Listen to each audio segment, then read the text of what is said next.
सिद्धि की शादी के बाद वो ससुराल चली जाती है। पीछे रह जाती है भाभी रानी।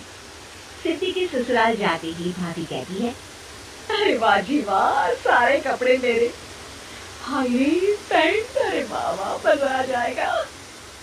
अरे ये सिद्धि की अलमारी के सामने खड़े होकर क्या बड़बड़ा रही है? जा जाकर देख मेहमानों को विदाई की मिठाई मिली कि नहीं। अब हाँ माँ जी, क्यों नहीं, लेकिन पहले कपड़े तो बदल लूं। अब रानी आ जाती है सिद्धि के उन कपड़ों में जो वो ससुराल जाने से पहले घर छोड़ जाती है। अरे रानी, कुछ दिन रुक जाती। अरे ये तो सिद्धि बिटिया को मैंने ही दिया था, बड़ा ही फबता था उस पर, तुझ पर तो कुछ खास नहीं लग रहा। अब वो ना, मेरे सारे कपड़े गीले थे तो सोचा पहन लूं। वैसे भी सिद्धि को कौन सा दिन पुराने आउटडेटेड कपड़ों को पहनना है। वैसे भी ये सूट तो मैंने तभी पहना था, वैसे खास है भी नहीं ये। हाँ ठीक है, लेकिन ना मेरी सिद्धि पर तो जमता था। सारे मेहमान चले जाते हैं और सिद्धि ससुराल से मायके पहली बार आती है। अपना घर, अपना कमरा, अपनी अलमारी। ये बोलकर जैसे ही सिद्धि अलमारी खोलती है तो सामने उसके कपड़ों की जगह कुछ और ही रखा होता है। माँ, ओ माँ, जरा कमरे में तो आना। सास और रानी वहां पहुंच जाते हैं। रानी ने पहनी होती है सिद्धि की जींस और टी शर्ट। अरे भाभी, ये क्या? ये तो मेरी बड़ी ही महंगी टी शर्ट है, इसे आपने घर में क्यों पहनी है? अरे बहुत मिलती है दीदी ये चौक की मार्केट में, 150 में। ओ भाभी प्लीज, ये एरोपोस्टल है, 2000 की एक टी शर्ट। ओह, 2000 में तो दीदी 4 साड़ी आ जाए। अब क्या बोलूं? भाभी, ये मेरी अलमारी में छोटू के कपड़े, तो मेरे कपड़े कहाँ हैं? मेरी अलमारी में। अब दीदी आपको कौन से पुराने कपड़े पहनने थे? माना भाभी, लेकिन मैं जब घर आती तो यही सब पहनती ना। अरे तुम तो बड़ी कंजूस हो दीदी। खैर वक्त आता है जब सिद्धि ससुराल के लिए रवाना हो रही होती है। अरे रानी, अंदर से सिद्धि का गिफ्ट ले आ, लड़की पहली बार ससुराल से मायके आई है। रानी अंदर जाती है और एक सिंपल सी साड़ी लेकर बाहर आ जाती है। ये लीजिए माँ जी। सास बेटी को गिफ्ट देकर ससुराल भेजती है।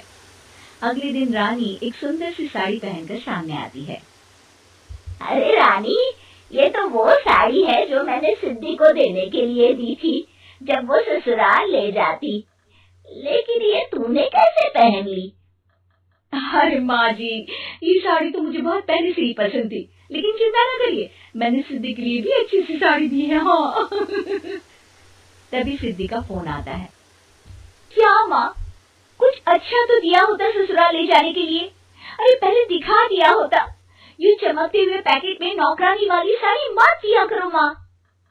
अरे बेटे, वो तेरी भाभी ने ना गलती से उससे पैकेट बदल गया। हाँ, मैं कल ही तेरे भाई के हाथ से तेरा वाला पैकेट भेज दूंगी। अरे रहने दो माँ, आई एम श्योर भाभी ने अभी वही साड़ी पहनी होगी जो तुमने मेरे लिए रखी थी। तुम तो समझ नहीं पाई उनको।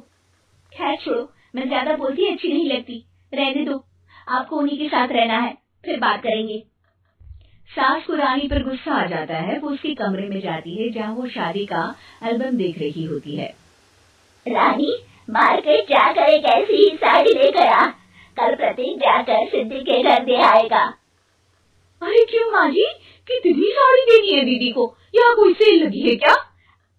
अरे चुप कर, मेरे बेटी के हिस्से की साड़ी खुद पहन ली, अब ज्यादा ज्ञान बांट रही है। एक दिन सिद्धि का फोन आता है। माँ, मेरी सास ने आप सबको खाने पर बुलाया है। सारे लोग सिद्धि के ससुराल पहुँचते हैं। खाना खाकर वो लोग निकल रहे होते हैं कि सिद्धि की सास सभी को गिफ्ट देती है। अरे बहन जी, बेटी के घर का खाना खा लिया, यही बहुत है जो आप ऊपर से गिफ्ट भी दे रही है। अरे बहन जी, आप भी कहाँ इन बातों पर विश्वास कर रही हैं।